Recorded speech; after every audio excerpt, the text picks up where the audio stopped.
Hello, hello. Good morning po sa inyong lahat. So, nandito na naman po tayo sa isang presentation ng ating Abtech International, no? So, sa panahon ngayon, talagang grabe po ang taas na naman ng mga bills natin sa kuryente. And dito po pag-uusapan po natin ang isang benepisyo nitong ating power efficiency device or yung ating power factor corrector, okay? So, bakit po importante na kahit papaano ay makatipid po tayo sa kuryente? Kasi po at least kung makakatipid po tayo ng 1,500 per month or more, yan po ay pwede po nating ibili ng iba pa nating pangangailangan katulad ng bigas, no? O kaya budget po sa pagkain o kaya bayad po sa bill o kaya phone bill o pang-allowance sa ating mga anak, no?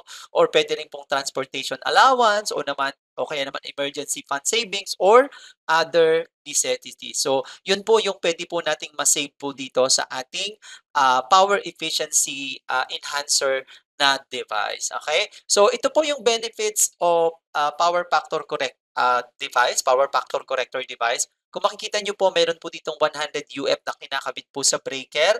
And then, ito naman po ay 50 UF na ikinakabit naman po doon din sa breaker pero nilalagyan po ng socket. Dahil ito po may saksakan, yung 50 UF. And ito pong 100 UF wala po. Pero kailangan nyo pong lagyan ng breaker. So, ito pong 25 UF natin ay ginagamit po doon sa mga tinatawag na resistive appliances or mga umiinit katulad ng electric kettle, rice cooker, plancha, yun pong tawag ito portable water heater, yun pong may mga gas range na may coil, and then yung mga manual na electric oven. Okay? So, bawal pong isaksak dito yung air fryer, digital oven, induction cooker, microwave oven, tsaka po yung electric pan. Pwede lang po katabi ng saksakan. Bawal pong idirekta po dito sa device. So, meron naman po tayong naka-design sa mga tinatawag na inductive appliances or may mga motor, katulad po ng itong 100 UF, ito nga pong 50 UF. So, nilalagyan po siya ng parallel socket. So, i-discuss pa po natin yung ibang benefits ng power factor corrector device natin. No? So, ito po ay nag-i-improve ng power efficiency. So, balances voltage and current and reducing energy waste and lowering electricity bill. So, yun po yung isa sa mga benefits ng ating power factor corrector. No? So, ini-improve po niya yung power efficiency. So ganito po, without power factor corrector, kapag sinupply po yan ng ating main electricity provider sa ating mga bahay, ayun pong tinatawag na voltage and current ay masyado pong magkalayo. Marami po ang nasasayang na kuryente.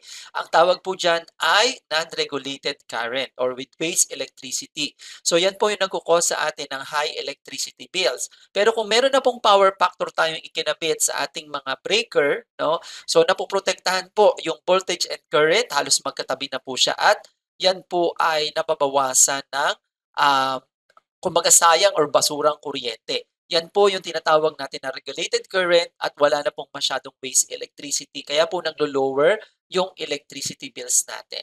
So ito rin po ay nagpi-prevent ng electrical overheating upang hindi masunog po yung ating mga bahay, no, lalo na po sa mga pag mainit, no, kasi po pag mainit pag sabay-sabay po yung gamit ng ating ah, appliances ay nagko-cause po yan ng electrical overheating na posible pong makasunog sa bahay po natin. Okay, so yan po yung isa sa mga piniprevent po ng ating power factor optimization device. Okay, so ito rin po protects and prolong the lifespan of your appliances. Lalo na po pag nakasaksak po ito sa ating breaker, ay pinoprotektahan po ang ating mga appliances dahil lalo na po pag nag-brown out, okay, and then biglang dumating ang kuryente, 'di ba? Tayo po pag nag-brown out tapos biglang dumating ang kuryente, kailangan bunutin mo bago dumating kasi nga po natatakot po tayo na masira yung ating mga appliances lalo na pag sa TV, no, rep, no, kasi po baka po masira yung mga tinatawag na circuit break or circuit board ng ating mga appliances. So pinoprotektahan po nitong ating power efficiency enhancer. Okay? So nakaka-save din po tayo ng up to 20% to 45% electricity basta po normal po ang usage. Kasi po, yun pong aming device, hindi ho namin sinasabi na ito po ay electricity bill reducer dahil ito po ay wattage reducer lamang. Kaya po, mapapanood nyo doon sa aming video na yung pong bawat appliances pag ginamitan po ng ating power efficiency device ay nare-reduce po ang wattage. Kasi po, hindi po namin alam kung paano kayo gumamit ng kuryente, gaano kayo katagal gumamit ng kuryente, gaano kayo kahabang oras gumamit ng kuryente. So, hindi po namin pwedeng i-guaranteed sa inyo na bababa po ang inyong electricity bill. Pero with normal usage every month, no, yung pong natural yung gamit, pwede po talagang bumaba ang inyong electricity bill, no? So, nag-i-increase din po siya ng lifespan ng mga electrical system po natin sa bahay at sa inyo pong negosyo. Kaya po 'pag kinabitan po ninyo itong ating, power efficiency enhancer or power factor corrector device, ay tumatagal po 'no, yung, ating electrical systems at mas mapapahaba po ang buhay 'no. So ito po yung ating, power efficiency enhancer. Meron po tayong 100 UF, ito po yung pinakamalaki, 25 UF, and then 50 UF. So ito pong ating, unit ay depende po sa inyong bill 'no. Kung 3,000 and below, gamit po kayo ng 25 UF. 'Pag 7,000 and below, 50 UF kinakabit po sa breaker. Pero papaano kung 10,000 and below? Puwede po kayong gumamit ng, 50 UF and 25 UF. Pero ako po, suggestion ko po sa inyo, kahit po kayo ay 3,000 and below ang ginagamit or consumption sa kuryente, mas maganda po gumamit pa rin kayo ng 50 UF kasi mas makikita niyo po ang tipid sa kuryente at pag-aayos po ng electrical system.